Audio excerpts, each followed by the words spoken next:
नमस्कार, मैं हूं शिवेंद्र श्रीवास्तव और आप देख रहे हैं यूपी तक। यूपी तक में आज बात राम लला की नगरी अयोध्या की, वही अयोध्या जिसके लिए योगी सरकार ने अब ऐलान किया है कि इसको न सिर्फ धार्मिक तरीके से बल्कि ऐतिहासिक तरीके से विकसित किया जाएगा, जिससे देश विदेश से आने वाले पर्यटक न सिर्फ राम मंदिर के दर्शन लाभ ले सके बल्कि वहां की भव्यता देख करके भी खुश हो सके। इसके लिए योगी सरकार ने सबसे पहले फैसला किया है कि पूरी अयोध्या को सौर ऊर्जा से चलाने वाली व्यवस्था के तहत तैयार किया जाएगा। उसके दो फायदे होंगे, एक तो सौर ऊर्जा का बेहतरीन इस्तेमाल हो सकेगा, दूसरे पूरी अयोध्या में कहीं भी पॉल्यूशन नहीं होगा, जिसकी वजह से ऐतिहासिक धरोहरों को कोई नुकसान नहीं होगा। इसके अलावा चौमुखी जो विकास करने की प्लानिंग है यूपी सरकार की, वो भी बहुत बेहतरीन है। इसके तहत पूरी अयोध्या में बल्कि पूरे रामायण सर्किट जो कि चित्रकूट को जोड़ता है, उसमें राम से जुड़े हुए तमाम चीजों को विकसित किया जाएगा।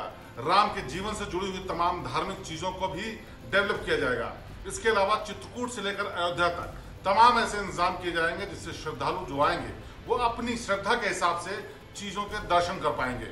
इसके लिए 25 राज्यों के अलग अलग भवन भी बनाए जाएंगे ताकि इन राज्यों से आने वाले विशिष्ट अतिथि वहां पर रुक सकें और दर्शन लाभ ले सकें। इसके अलावा भी 50 अलग ऐसे भवन बनाए जाएंगे जिसमें विदेशों से आने वाले लोग रुक सकेंगे। उनकी रुचि और जरूरत के हिसाब से वहां सारे इंतजाम होंगे और इसके लिए बाकायदा सरकार की तरफ से जमीन का आवंटन भी कर दिया गया है। अयोध्या में 700 एकड़ से ज्यादा जमीन पर राम के जीवन से जुड़ी हुई तमाम चीजों को प्रदर्शित किया जाएगा। उसके लिए देश विदेश से कारीगर मंगाए गए हैं। L&T जैसी कंपनी निर्माण का कार्य कर रही है और इस बीच वहां के प्राधिकरण से नक्शा पास करा करके अब निर्माण की तैयारियां पूरे जोरों पर शुरू होने वाली हैं। इससे पहले बाकायदा पूरा नक्शा बना करके उसका लेआउट वहां के प्राधिकरण यानी अयोध्या विकास प्राधिकरण में जमा किया गया, जहां तमाम जांच के बाद उसको बाकायदा पास कर दिया गया। इस नक्शे को अभी तक गुप्त रखा गया है क्योंकि निर्माण कार्य से जुड़ी हुई हर जानकारी बाकायदा ट्रस्ट के माध्यम से ही दी जाती है, इसीलिए नक्शे को अभी तक किसी को भी जारी नहीं किया गया है। योगी सरकार की अब तक की प्लानिंग के मुताबिक राम भगवान के जीवन से जुड़ी हुई हर चीज की प्लानिंग इतने वृहद स्तर पर की गई है कि जो भी यहाँ पर दर्शन के लिए आएगा वो न सिर्फ राम मंदिर के दर्शन कर पाएगा बल्कि जीवन से जुड़ी हुई तमाम चीजों के दर्शन लाभ लेगा। और उसका फायदा ये होगा कि उनको राम के जीवन से जुड़ी हुई तमाम ऐसी चीजें भी पता चलेंगी जो अब तक सिर्फ किताबों में कैद थी और नई उम्र के लोग इसके बारे में जानकारी नहीं रखते थे।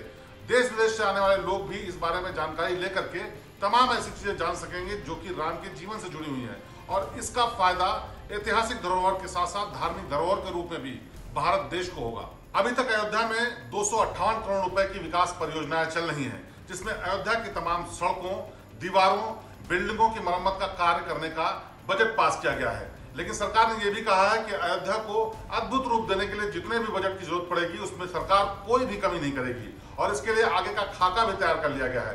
यानी 258 करोड़ के अलावा भी योगी सरकार उसमें तमाम पैसे और देने वाली है, जिससे पूरी अयोध्या बल्कि पूरे रामायण सर्किट का विकास होगा और इसका सीधा सीधा फायदा उन श्रद्धालुओं को मिलेगा जो कि इतने सालों के लंबे इंतजार के बाद इस बात की उम्मीद कर रहे थे कि जब भी राम मंदिर बनेगा तो वो बेहद भव्य होगा। यानी कि आने वाले अगले 36 से 40 महीनों में जब राम मंदिर का निर्माण कार्य पूरा होगा उससे पहले पूरी अयोध्या का रूप भी बदल चुका होगा। चाहे वो ऐतिहासिक इमारतों की बात हो, धार्मिक स्थलों की बात हो, धर्मशाला की बात हो, मंदिर और मठ की बात हो या फिर किसी और बिल्डिंग की बात हो, सब कुछ राममय हो चुका होगा और इसके लिए योगी सरकार कोई भी कसर नहीं छोड़ना चाहती। और आने वाले दिनों में आपको देखने को मिलेगा कि अयोध्या एक नए रूप में ही आपके सामने है। तो अयोध्या में राम मंदिर के निर्माण और उससे जुड़ी हुई तैयारियों पर यह थी यूपी तक की खास पेशकश। प्रदेश की बाकी ताजा तरीन और बेहतरीन खबरों के लिए आप देखते रहिए यूपी तक। मुझे दीजिए इजाजत, आपसे फिर होगी मुलाकात। नमस्कार।